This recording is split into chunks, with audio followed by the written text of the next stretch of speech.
बांसवाड़ा में रविवार को अनुसूचित क्षेत्र आरक्षण मोर्चा के बैनर तले महारैली का आयोजन किया गया। इसमें आदिवासी आरक्षण के उपवर्गीकरण, टीसी में रोस्टर प्रणाली खत्म करने, पानी पर आरक्षण सहित 31 मांगे रखी गई। इस दौरान भारत आदिवासी पार्टी के सांसद राजकुमार रोत ने कहा, आदिवासी समाज आंदोलन करता है तो कानून के नाम पर डराया जाता है। कहते हैं मुकदमा दर्ज कर देंगे, सुधर जाओ वरना कानून के हिसाब से ही सुधार देंगे। बांसवाड़ा में कॉलेज मैदान में हुई आदिवासी समाज की महारैली में बड़ी संख्या में लोग जुटे। इस दौरान भारी पुलिस जाब्ता भी तैनात रहा। महारैली में सांसद राजकुमार रोत ने कहा, 2013 में आरक्षण को लेकर अधिसूचना जारी की गई थी। यह आदिवासियों के लिए काले कानून के समान है। आदिवासियों को सरकारी नौकरी के लिए आरक्षण देने की बात उस समय की गई थी, लेकिन आज भी उसका पूरा लाभ आदिवासियों को नहीं मिल रहा। यह आदिवासियों के साथ अन्याय है।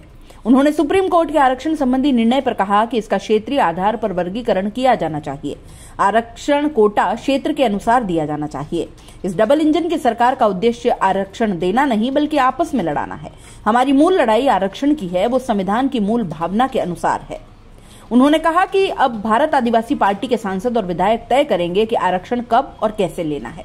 सत्ता में जिन लोगों ने साल 2013 की अधिसूचना जारी कराई, उन्होंने गुमराह किया। वर्ष 2016 में फिर से अधिसूचना जारी कराकर हमको ठगा गया। आप आरक्षण की बात करते हो, पहले तो आपने अधिसूचना के नाम पर ठगा। सत्ता गई तो आप सत्ता के साथ दूसरी सत्ता में चले गए। कोई बात नहीं, आप सत्ता में रहकर रैली निकाल रहे हो। आप सत्ता में हो तो सीधा आरक्षण दिलवाओ।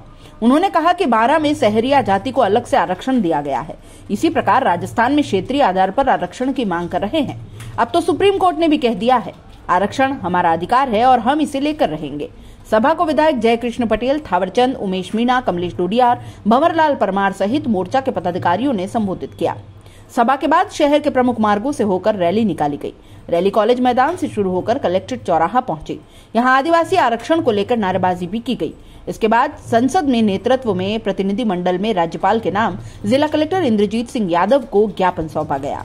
और शांतिपूर्वक रैली में पहुंचना है और अपने यहाँ से स्टार्ट करेंगे, कलेक्ट्रेट जाएंगे और वहाँ पर हमारे कुछ वक्ता रहे हैं, वो बात फिर बोलेंगे। सबकी बात को सुनना है और आने वाले समय में आरक्षण की लड़ाई में सबसे आगे सबको खड़ा रहना है। इन्हीं शब्दों के साथ आप सबको धन्यवाद, आभार, जोहार। कुछ ज्ञापन आए थे, एक छात्रवृत्ति वाला, डूंगरपुर के 27 करोड़ छात्रवृत्ति आदिवासियों को नहीं मिली। बांसवाड़ा के 35 करोड़ के आसपास आदिवासियों की छात्रवृत्ति बाकी है। प्रतापगढ़, उदयपुर, सिरोही अनुसूचित क्षेत्र की मैंने जो डाटा निकाला है, 100 करोड़ से अधिक छात्रवृत्ति आदिवासी बच्चों की आज भी बाकी है। बांसवाड़ा में 1600 बच्चों की स्कूटी नहीं आई है। डूंगरपुर में 1000 बच्चों की स्कूटी नहीं आई है। इस आधार पे पूरे अनुसूचित क्षेत्र में 3500 के आसपास बच्चों की हमारी स्कूटी नहीं मिल रही है और कह रहे हैं कि हम कल्याण करने वाले हैं, हम ये करने वाले हैं। इसलिए आप सभी को इस मंच का साथ देना है और इन्हीं के साथ आप सभी को एक लंबी डिमांड चल रही है लंबे समय से, उसी बात को मैं लेने वाला था, लेकिन वो घंटी बजने की तैयारी है। बाध्यता 40% की जो बाध्यता रखी गई है, लंबे समय से डिमांड चल रही है और आप सभी सरकार नहीं मानेगी, सरकार को झुकाएंगे। सरकार हमको एक बात पे डराती है, मुकदमे ठोक देंगे, मुकदमे ठोक देंगे। एक बात ये कान करके सुन ले कि हमारे पूर्वज मरने से नहीं डरे थे तो हम मुकदमे से डरने वाले नहीं है। इन्हीं शब्दों के साथ धन्यवाद, आभार, जय जवान। हमारा गरीब व्यक्ति आरएस में जाना, एसडीएम बनना चाहिए, वर्गीकरण होना चाहिए, लेकिन क्षेत्रीय आधार पे होना चाहिए। ट्राइबल एडवाइजरी काउंसिल की बात करें, पैसा एक्ट की बात करें, हमारे यहाँ पर बड़े बड़े प्रोजेक्ट लगा रहे।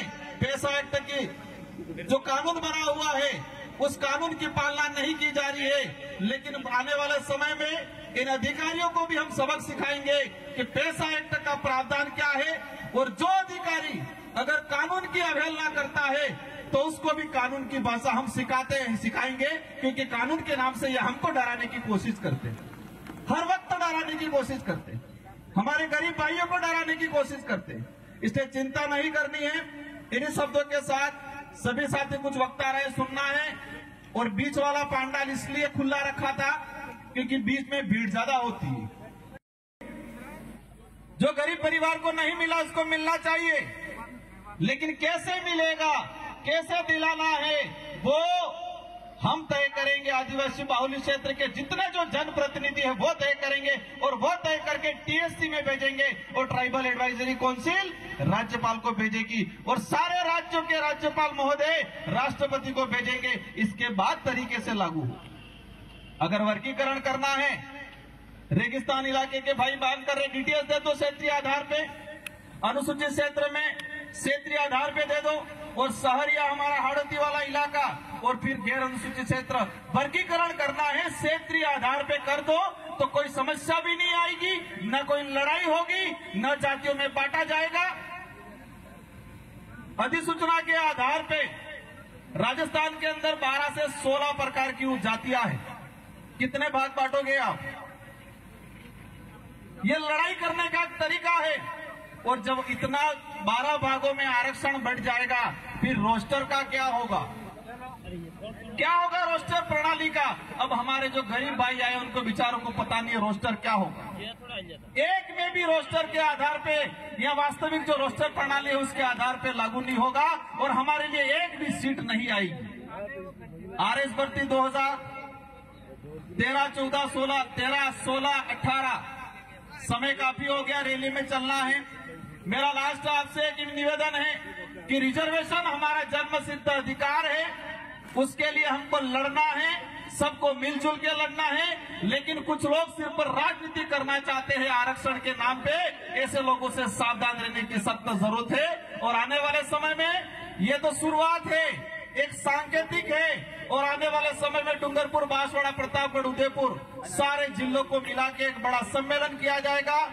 लड़ेंगे जिस तरह से पूर्व में हमारे जितने वक्ताओं ने बोला 2009 से लगा के जितने जो आंदोलन आ रहे हैं किए हैं, इन सारे आंदोलनों की वजह से आज कुछ न कुछ परिणाम मिल रहा है। आरएस भर्ती के अंदर अधीनस्थ काम नहीं कर सकता हूं तो मुझे जाना पड़ेगा। आप गए कोई दिक्कत नहीं, आपको रैलियां और सभा करने की जरूरत नहीं है। अगर आपको दिलाना ही है वास्तविक तो आप जाके सत्ता में हो, दिला दो। रैलियां करके हमारे बेरोजगार भाइयों को क्यों बेवकूफ बना रहे? वर्गीकरण की बात आए, सुप्रीम कोर्ट का जजमेंट आया। हरियाणा का एक मामला था एससी समुदाय से, और सुप्रीम कोर्ट ने एसटी एससी दोनों के लिए थोप दिया गया कि वो वर्गीकरण करेंगे। और हमारे भोले भाले भाइयों को फिर गुमराह करना शुरू कर दिया, कह दिया कि मीणा को अब नहीं मिलेगा, अब भीलों को मिलेगा। उधर इलाके में कह रहे अब तुमको नहीं मिलेगा, अब सहरिया को मिलेगा। फिर कह रहे इनको नहीं मिलेगा, अब घराशियों को मिलेगा। उपवर्गीकरण करना है और उपवर्गीकरण राजस्थान के अंदर है। राजस्थान के अंदर उपवर्गीकरण सहरिया 12 के अंदर एक ही जिले में एसटी को 2 भागों में डिवाइडेशन करके रिजर्वेशन दिया जा रहा है। 25% सहरिया आदिम जाति को और 6% वहां के एरिया आइडेंटिफाई किया है, उसमें भील भी है, उसमें मीणा भी है, उनको 6% दिया जा रहा है। राजस्थान के अंदर एक 12% मिल रहा है। एक सहरिया के अंदर 25% सहरिया आदिम जाति को मिल रहा है और 6% उसी इलाके के अंदर रहने वाले अन्य एसटी को मिल रहा है। और हमारे शेड्यूल एरिया के अंदर फिर 100% की बात में करें और वो 100% ही मानो। सद्भावी कौन है? सद्भावी का अर्थ हम हर समाज का, हर वर्ग का मान सम्मान करते हैं, लेकिन कोई हमारा हक खा ले, गरीब का हक खा ले और तब हम चुप नहीं बैठ सकते।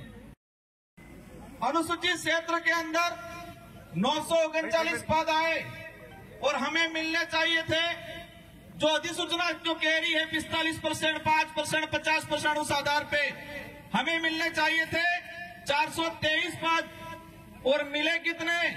414 पद। दूसरी ओर इस अधिसूचना में कहा गया कि 50% अनारक्षित, उसमें किसी भी वर्ग का पात्र अभ्यर्थी उसमें जा सकता है। लेकिन हुआ क्या? 2013 की भर्ती के अंदर 50% के हिसाब से जो अनारक्षित पद 470 पद आए अनुसूचित क्षेत्र में और 470 में से हमारे एसटी के बच्चे जा पाए 8 बच्चे, और वही जब उनकी पदोन्नति हुई, जो एसटी के और एससी के बच्चे ओपन कैटेगरी में गए थे, एसटी के गए थे 8 और एससी के गए थे 5, लेकिन इनका कांस्टेबल से हेड कांस्टेबल में पदोन्नति हुई। तो जब पदोन्नति हुई तो उनकी पदोन्नति उस सामान्य कोटे से न होकर एसटी कोटे के अंदर ही की गई। वही कहानी 2016-2018, और इन तीनों भर्तियों की अगर डाटा बात करें तो कुल पद आए थे 2312, और 2312 में से हमारे भाई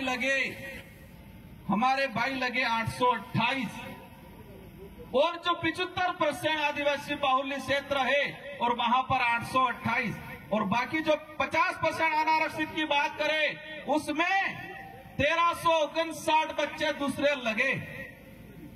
एक बाप के अगर 4 बच्चे हो और 4 बच्चे में किसी एक बच्चे के साथ अन्याय होता है तो उसका भी अधिकार बनता है कि मेरे साथ अन्याय क्यों हुआ। यहां तो शेड्यूल एरिया है, 5वीं अनुसूचित संवैधानिक प्रावधान है 244(1) के तहत, उसमें यहां पर विशेष अधिकार हमको दिया गया है, और उल्टा हमारे ही साथ अन्याय किया गया।